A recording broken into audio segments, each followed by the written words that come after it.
에스겔 14장 12절부터 23절에 있는 말씀으로 오늘 큐티인 제목은 네 가지 중한 벌입니다. 하나님의 심판이 확고한 현실로 주의 백성에게 임박해 있습니다. 하나님의 심판이 전쟁과 기근과 사나운 짐승과 전염병이라는 네 가지로 예루살렘에 임한다고 합니다. 심판이 네 가지로 임하는 것은 완전한 심판이 임할 것을 말하는 것이죠.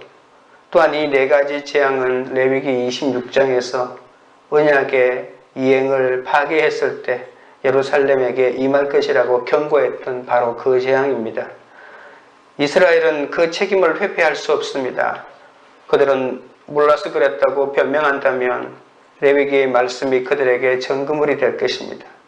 하나님의 뜻대로 산다는 것은 새로운 진리를 밝혀서 살아가는 것이 아니라 오래전에 이미 하나님의 사람에 의해서 선포된 말씀대로 순종하며 살아가는 것이죠.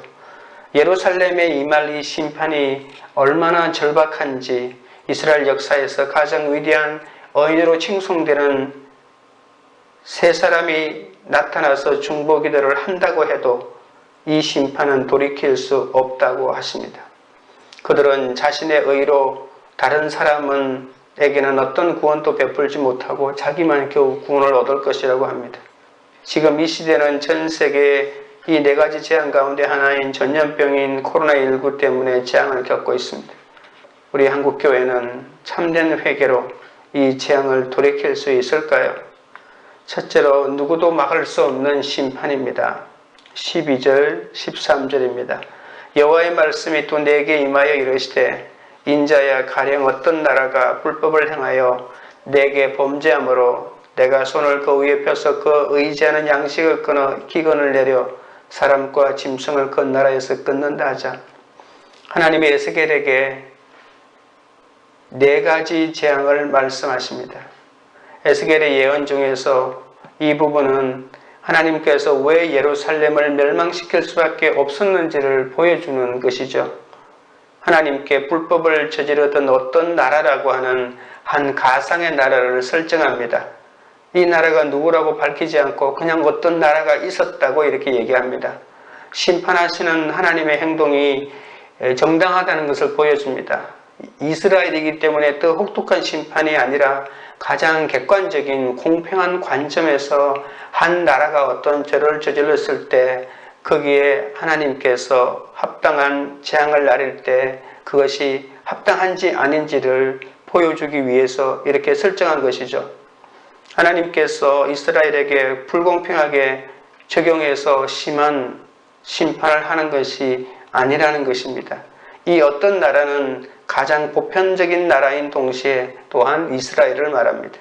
불법이라고 하는 단어가 있잖아요. 13절에 이 불법을 행하여라고 하는 이 단어는 하나님과 이스라엘 사이에 언약이 깨어졌다는 것을 말합니다. 부정한 결혼관계 또는 아간의 경우처럼 마땅히 하나님께 속한 것을 횡령하는 것과 하나님과 그 백성 사이의 언약을 파기하는 모든 행동을 가리킬 때 이 불법이라고 하는 단어를 씁니다. 그와 같은 언약 파기는 불가피하게 반역하는 이스라엘에게 언약을 파기하는 그 대가로 저주가 따라온다는 것이죠. 그 언약의 저주들은 각각 네 가지 시험으로 나타납니다. 먼저 사람이 의지하는 양식을 끊어 하나님보다 더 의지하는 죄를 심판하시고 사나운 짐승을 보내 그 땅을 황폐케 할 것이라고 합니다. 하나님의 주권을 인정하지 않고 우상 숭배한 이들이 회개하지 않고 구원받을 길은 없습니다. 이스라엘은 하나님의 선밀이라고 하는 특권의식으로 자신들은 심판에서 면제될 것이라고 생각하지만 레위기 26장에 나타난 언약의 저주는 반드시 그들에게 임하겠다고 합니다. 우리는 에스겔 5장에서 이 끔찍한 네 가지 저주를 이미 우리가 다룬 바가 있습니다. 이 네 가지 심판은 마음대로 결정할 수 없습니다. 하나님께서 이미 레위기 26장에 말씀하셨기 때문에 그 말씀을 그대로 이용하는 것이죠. 절대로 하나님이 임의로 심판하는 것이 아니라 이스라엘이 이미 서약했다가 반복적으로 파기했던 그 언약의 구속력이 그대로 적용되고 있는 것뿐입니다. 그러므로 이제 레위기 26장의 저주들이 그들에게 임할 것입니다. 14절부터 16절에 있는 말씀입니다. 비록 노아, 다니엘, 욥 이 세 사람이 거기에 있을지라도 그들은 자기의 공의로 자기의 생명만 건지리되 나 주 여호와의 말이니라. 가령 내가 사나운 짐승을 그 땅에 다니게 하여 그 땅을 황폐하게 하여 사람이 그 짐승 때문에 능히 다니지 못하게 한다 하자. 비록 이 세 사람이 거기에 있을지라도 나의 삶을 두고 맹세하노니 그들도 자녀는 건지지 못하고 자기만 건지겠고 그 땅은 황폐하리라. 주 여호와의 말씀이니라. 예루살렘의 죄가 얼마나 심각한지 이처럼 훌륭하고 의로운 인물이 이 성에서 하나님께 간구를 한다 해도 그 도시를 건질 수 없다고 합니다. 그냥 자기 목숨만 겨우 건질 뿐이라고 하죠. 노아, 욥, 다니엘 이런 이름들은 에스겔의 청중들이 상상할 수 있는 인류의 온 역사를 대표하는 인물들이죠. 의인 노아, 다니엘, 욥이 현존한다고 가정합니다. 이미 죽은 사람이고, 물론 다니엘은 현존하는 사람이지만 노아 같은 사람들은 상상하기 힘들 만큼 옛날 사람이잖아요. 그 세 사람이 동시에, 한 명도 아니고 동시에 지금 우리가 살고 있는 이 시대에 살아있는 존재라고 하고 그 세 사람이 동시에 하나님께 기도한다고 이렇게 설정을 합니다.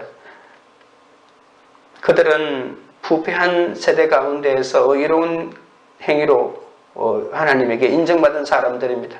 노아는 의로운 사람으로 당대에 흠잡을 것이 없는 사람이었습니다.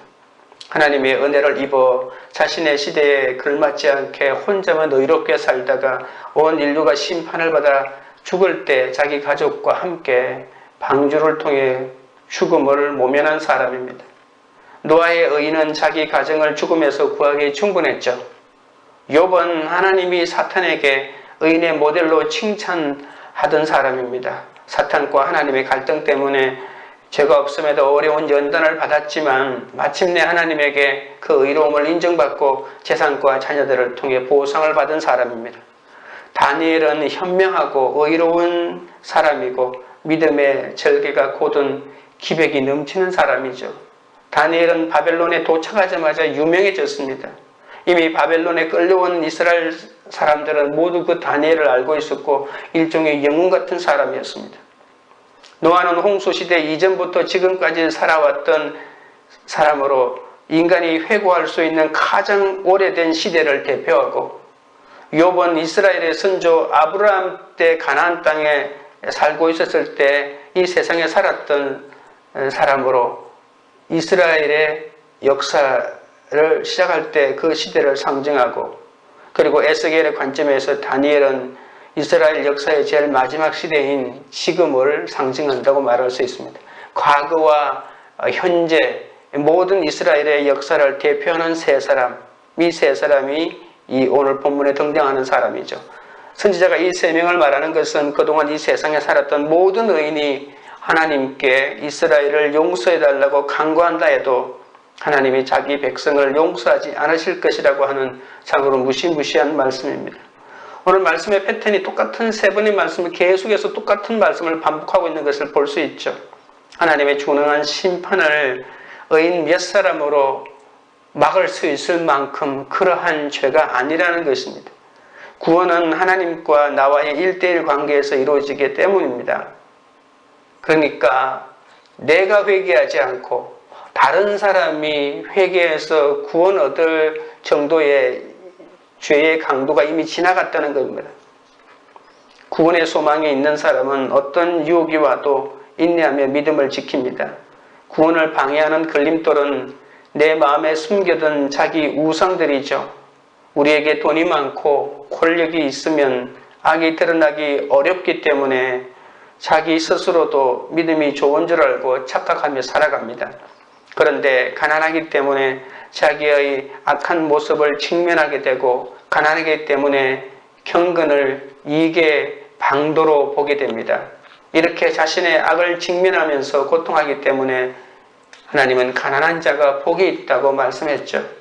거룩한 사람은 완전 무결한 사람이 아니라 자기 죄를 잘 내놓는 사람입니다. 자기 죄를 잘 보는 사람은 남을 편안하게 해주는 은사가 있는 사람입니다. 적용 질문 드립니다. 주위 지체나 공동체의 믿음을 나의 믿음으로 착각하며 하나님의 심판에서 면제될 것으로 생각하지는 않습니까? 둘째로 의인 셋이 있을지라도입니다. 17절 18절입니다. 가령 내가 칼이 그 땅에 임하게 하고 명령하기를 가라 그 땅에 돌아다니라 하고 내가 사람과 짐승을 거기에서 끊는다 하자 비록 이 세 사람이 거기에 있을지라도 나의 삶을 두고 맹세하노니 그들도 자녀는 건지지 못하고 자기만 건지리라. 나주 여호와의 말씀이니라. 하나님은 기근과 사나운 짐승, 칼과 전염병을 예루살렘에 함께 내리실 수 있고 그 재앙 중 한 가지로만으로도 백성을 멸하실 수 있습니다. 그리고 그 재앙 가운데 노아, 다니엘, 욥이 있을지라도 심판의 결과는 변하지 않을 것이라고 반복해서 말씀하십니다. 네 가지 심판이 임할 때마다 뛰어난 신앙의 사람들조차 언약을 파괴했기 때문에 그 대가로 이루어지는 이 하나님의 재앙에서 자신만 겨우 구할 뿐 자기 가장 가까운 자기 자녀들마저도 구할 수 없다고 반복해서 말합니다. 14절, 16절, 18절, 20절 이렇게 계속적으로 말합니다.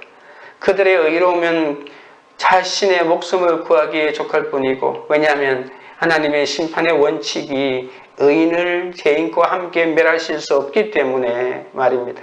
그러니까 가족이라도 자신이 회개하지 않으면 그 어떤 사람도 구원 얻을 수 없고 구원 얻었다 하더라도 그 다음 심판에서 구원받는다고 하는 어떤 보장도 없다라고 하는 것입니다. 그들의 의로움은 겨우 자신만을 구하죠. 언약과 연대 책임의 원리를 말하고 있습니다. 이 연대 책임의 원리 때문에 한 가족 전체가 다 살 수도 있고 죽을 수도 있습니다. 포로로 끌려온 자들 대부분은 자녀들을 고향 땅에 남겨두고 떠나왔을 것이고 당연히 자녀들의 운명을 걱정했을 것입니다. 아브라함은 소돔 고모라의 중보를 앞두고 하나님께 소돔 고모라의 구원을 위해 간청했을 때도 아브라함이 하나님께 중보 기도를 드릴 수 있었던 유일한 근거는 하나님께서는 의인을 악인과 함께 멸하시지 않는다는 것이었죠. 이 전제가 없었다면 중보 기도를 드리실 수 없을 것입니다. 그 도시에 만약에 하나님 의인이 있다면 어떻게 함께 멸하실 수 있겠습니까? 그래서 의인의 숫자를 계속해서 줄여나갔죠. 19절입니다. 가령 내가 그 땅에 전염병을 내려 죽임으로 내 분노를 그 위에 쏟아 사람과 짐승을 거기에서 끊는다 하자. 20절 비록 노아, 다니엘, 욥이 거기에 있을지라도 나의 삶을 두고 맹세하노니 그들도 자녀는 건지지 못하고 자기의 공의로 자기의 생명만 건지리라. 주 여호와의 말씀이니라. 심판을 경험한 의인들이 그 땅을 위해 간구해도 아무 소용이 없습니다. 개인의 의로는 재앙을 면할 수 없습니다. 아무리 의로워도 그 의로는 자기 자신만 살릴 뿐입니다. 똑같은 패턴의 말씀이 계속해서 4번이나 강조되고 있는 이유는 그만큼 이 심판이 참혹할 것이라고 하는 것입니다. 의인들은 심판을 피하지만 의로움을 가진 사람들이 예루살렘에 존재한다고 해도 하나님의 공의로운 심판을 막을 수는 없습니다. 그렇죠. 하나님은 의인을 악인과 함께 심판할 수 없기 때문에 그 사람은 살려주겠지만 그 사람은 어떤 다른 사람의 죄도 담당할 수 없을 만큼 한 사람 한 사람의 죄가 깊기 때문에 살릴 수 없다고 합니다. 노아와 다니엘과 욥과 같은 인물조차 죽어가는 자녀들을 살릴 수 없다면 어떻게 평범한 이웃 사람들을 어떻게 살릴 수 있겠습니까? 이런 이스라엘에 무슨 소망이 남아있겠습니까? 본문과 비슷한 예루살렘의 상황과 절망 선언이 예레미야서 15장 1절 2절에도 나타나는데 거기에서 하나님은 모세와 사무엘과 같은 위대한 신앙의 인물들이 중재할지라도 구원이 이루어지지 않는다고 말하고 있죠. 제가 한번 읽어보겠습니다. 예레미야서 15장 1절 2절입니다. 여호와께서 내게 이르시되 모세와 사무엘이 내 앞에 섰다 할지라도 내 마음은 이 백성을 향할 수 없나니 그들을 내 앞에서 쫓아내보내리라.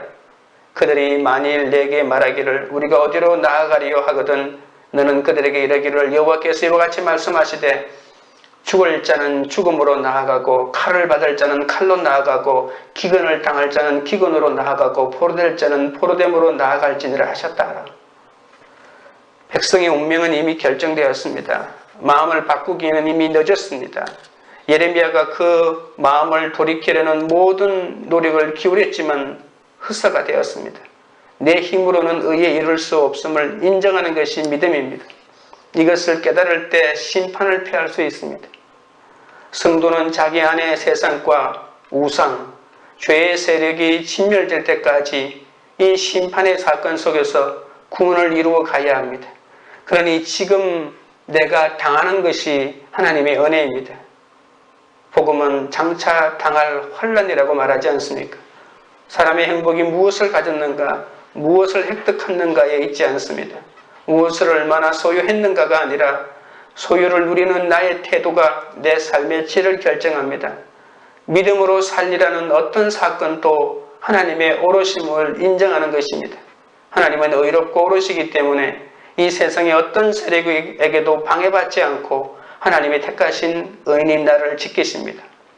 그래서 지진이 와도 의인은 살아납니다.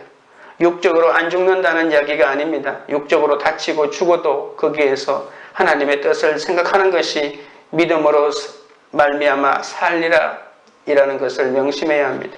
적용 질문 드립니다. 구원을 이루어가고자 신멸해야 할 내 속의 세상 가치관과 우상, 죄의 세력은 무엇입니까? 셋째로 재앙 가운데 위로를입니다. 21절입니다. 주 여호와께서 이같이 말씀하시되 내가 나의 네 가지 중한 벌 곧 칼과 기근과 사나운 짐승과 전염병을 예루살렘에 함께 내려 사람과 짐승을 그 중에서 끊으리니 그 해가 더욱 심하지 아니하겠느냐. 심판의 형편은 다르지만 그 네 경우의 판결과 결과가 똑같이 나타나고 예루살렘의 멸망이 바뀌지 않음을 다시 강조합니다. 예루살렘은 오늘 본문에 나타난 가상의 나라보다 두 가지 점에서 더욱 나쁜 상황이죠. 예루살렘에는 노아, 다니엘, 욥과 같은 의로운 사람들이 없을 뿐만 아니라 한 번에 한 가지 심판이 아니라 네 가지 심판이 연이어 날아납니다. 오늘 하나님께서 어떤 나라라고 이렇게 가상의 나라를 설정했지만 그 나라에는 그래도 이 세 사람의 의인인 노아와 다니엘, 욥과 같은 사람이 동시에 있었잖아요. 그리고 동시에 하나님에게 중보했잖아요. 그래도 다른 어떤 사람도 살릴 수 없다고 하는데 지금 예루살렘에 누가 있어 이 같은 중보기 들은 자가 남아 있습니까? 그러니 그 해가 더욱 심하지 않겠느냐라고 하는 이 21절 마지막 이 말씀이 얼마나 가슴속으로 파고드는 말씀인지 모릅니다. 예상되는 필연적인 결과는 아무도 살아날 수 없다는 것이죠. 22절, 23절입니다. 그러나 그 가운데에 피하는 자가 남아있어 끌려 나오리니 곧 자녀들이라. 그들이 너희에게로 나아오리니 너희가 그 행동과 소행을 보면 내가 예루살렘에 내린 재앙 곧 그 내린 모든 일에 대하여 너희가 위로를 받을 것이라. 너희가 그 행동과 소행을 볼 때에 그들에 의해 위로를 받고 내가 예루살렘에서 행한 모든 일이 이유 없이 한 것이 아닌 줄을 알리라. 주 여호와의 말씀이니라. 우리가 22절, 23절을 잘못 읽으면 그러면 그렇지 하나님이 그렇게 우리를 죽음으로 내버려 둘 수 없지라고 이렇게 읽을 수가 있는데 과연 그럴까요? 심판의 한가운데서 놀라운 반전이 있다고 합니다. 예루살렘에 네 가지 중한벌이 함께 내릴 때 그 가운데에 피하여 바벨론으로 옮겨진 남은 자들이 있다고 합니다. 참으로 뜻밖에도 그 재앙에서 살아남는 자들이 있다고 하니 놀라지 않을 수 없습니다. 그 항구지에서 자녀들이 끌려 나온다고 합니다. 그러나 그들은 심판 중에 예루살렘에서 간신히 끌려 나온 생존자들이기는 하지만 구원받은 남은 자가 아니라는 말입니다. 그들이 살아남는 것은 그들 자신의 의로움과 친척들의 의로움 덕분이 아닙니다. 그들은 그 성읍에서 구원받은 것이 아니라 그냥 끌려 나온 것입니다. 그들의 행동과 소행이 너무 악해서 그들은 예루살렘 성이 멸망할 수밖에 없었던 이유를 보여주는 하나의 증거물에 불과합니다. 아까 예레미야 15장 2절에서 말했던 것대로 여러 가지 심판을 말하는 형태 중에 마지막에 포로로 끌려가라고 하는 건데 끌려 나왔다라고 하는 말, 남은 자가 있어 끌려 나왔다고 하는 것은 포로로 잡혀갔다는 말이지 구원을 얻었다는 말이 아닙니다. 은혜의 상급을 받은 것이 아니라 전쟁의 포로가 되었다는 말입니다. 하나님의 혹독한 심판에서 죽지 않고 살아났지만 포로로 사로잡혀 갔다니까 그들이 구원받았다는 말이 아니라는 뜻입니다.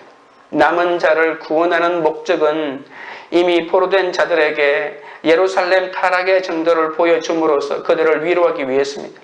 22절, 23절에 위로한다라고 하는 말이 두 번이나 나오니까 정말 위로하는구나 라고 그렇게 생각하지 마시고 뭘 위로하냐면 22절, 23절에 그 행동과 소행이라는 말도 두 번 나오지 않습니까? 에스겔에서 여러 번 반복되는 행동과 소행이라고 하는 말은 이스라엘의 죄 많은 행실을 나타낼 때 쓰는 단어입니다. 포로민들이 예루살렘 심판에서 살아남은 자들의 악한 행실과 행동을 보면 하나님께서 이유 없이 심판하신 것이 아님을 알게 된다는 것입니다. 하나님 너무 혹독한 심판이에요. 어떻게 그럴 수가 있어? 어떻게 이렇게 예루살렘에 혹독한 심판을 내릴 수가 있어? 이렇게 마음이 너무 아프다가도 그 살아남은 사람들의 어떤 행동을 했는지 소행을 보여주면 그래 심판을 받을 수밖에 없었구나 라고 하면서 위로를 얻는다는 것도 있습니다. 어떻게 하나님은 심판 중에도 우리를 위로하시고 나와 공동체에 찾아온 일들에는 다 이유가 있습니다. 내 고난이 부당하다고 생각하는 것은 내 행동과 소행의 악함을 알지 못했기 때문에 내 죄를 못 보고 내 주제를 모르기 때문에 그렇게 말한 것이죠. 우리가 할 수 있는 마지막 순간의 위로는 하나님은 100% 오르시고 나는 100% 죄인이라는 것을 깨달을 때만 내가 죽음 가운데서도 심판 가운데서도 위로를 받을 수 있다는 것입니다. 나는 하필 왜 이런 집안에 태어났는가? 이런 집안에 시집을 왔는가? 내가 왜 집안에 아픈 사람들, 돈 없는 사람들, 싸우는 사람들을 감당해야 하는지 혹시 낙심하고 있습니까? 하나님의 말씀이 내게 특별히 임하기 위해서라고 성경은 말합니다. 말씀을 구속사로 읽으면 하나님께서 오늘 내게 주시는 음성을 들을 수 있게 됩니다. 성전인 내 몸을 거룩하고 구별되게 가꾸어야겠다는 적용이 가능해집니다. 매일 말씀으로 내 욕심과 죄를 쳐내는 것이 우리의 묵상 생활이요 큐티요 하나님 앞에 온전히 나아가는 유일한 길임을 명심하셔야 합니다. 적용 질문 드립니다. 내 행동과 소행이 얼마나 악한지 모르고 지금의 고난이 부당하다며 하나님께 소리치고 있지는 않습니까? 기도드리겠습니다. 아버지 하나님, 저에게 일어난 심판의 사건이 공의로우신 하나님의 구원 사건임을 깨닫게 하여 주옵소서. 구원의 소망을 이루기 위해 어떤 유혹이 와도 말씀으로 내 죄를 먼저 보게 하여 주옵소서. 내 마음에 숨겨둔 자기 우상이야말로 구원을 방해하는 걸림돌입니다. 돈이 많고 권력이 있고 교회에 오래 다녔기 때문에 악이 잘 드러나지 않을 뿐입니다. 나 스스로 믿음이 좋은 줄 착각하지 않게 하시고 거룩한 사람은 완전 무결한 사람이 아니라 자기 죄를 잘 내놓는 사람이라고 했사오니 날마다 말씀으로 내 죄를 보며 참 회개에 이르러 구원의 길에 들어설 수 있도록 붙잡아 주시옵소서. 날마다 말씀으로 적용한 것을 우습게 여기고 나를 구원하신 주님의 은혜를 가볍게 여기며 중독과 집착에서 벗어나지 못한 나의 모든 악행과 소행을 주여 용서하여 주옵소서. 구원을 이루어 가시고 그리고 그 구원이 나에게 온전히 임하기 위하여 신멸해야 할 내 속의 세상 가치관과 우상과 죄의 세력을 깨닫게 하여 주옵소서. 내 행동과 소행이 얼마나 악한지 모르고 지금의 고난이 부당하다며 하나님께 소리치고 있사오니 주여 불쌍히 여겨주시고 내 환경이 내 삶의 결론임을 인정하게 하옵소서. 주위에 있는 지체나 공동체의 믿음을 나의 믿음으로 착각하지 않게 하시고 하나님의 심판에서 면제될 것으로 생각하지 않고 오로지 말씀 앞에 나를 온전히 드러내게 하여 주옵소서. 우상을 섬기며 가증한 것에서 돌이키지 않는 열방을 향해 심판을 외치는 선교사들의 문들을 지켜주시옵소서. 관계우리들 교회가 심판 중에도 하나님께 우리를 위로하시며 나와 공동체에 찾아오심을 알게 하여 주옵소서. 고난이 닥칠 때마다 내 고난이 부당하다고 생각하지 않고 말씀으로 사건을 해석함으로 내 행동과 소행의 악함을 깨달아 내 죄를 보고 내 주제를 깨닫는 공동체가 되게 하여 주옵소서. 날마다 말씀을 묵상하며 내 죄를 보고 고백할 때 하나님의 위로가 임하는 것을 아는 그런 공동체가 되게 하여 주시옵소서. 그리하여 환난당하고 빚지고 원통한 자들을 살리는 교회가 되도록 주여 붙잡아 주시옵소서. 예수님의 이름으로 기도드리옵나이다. 아멘.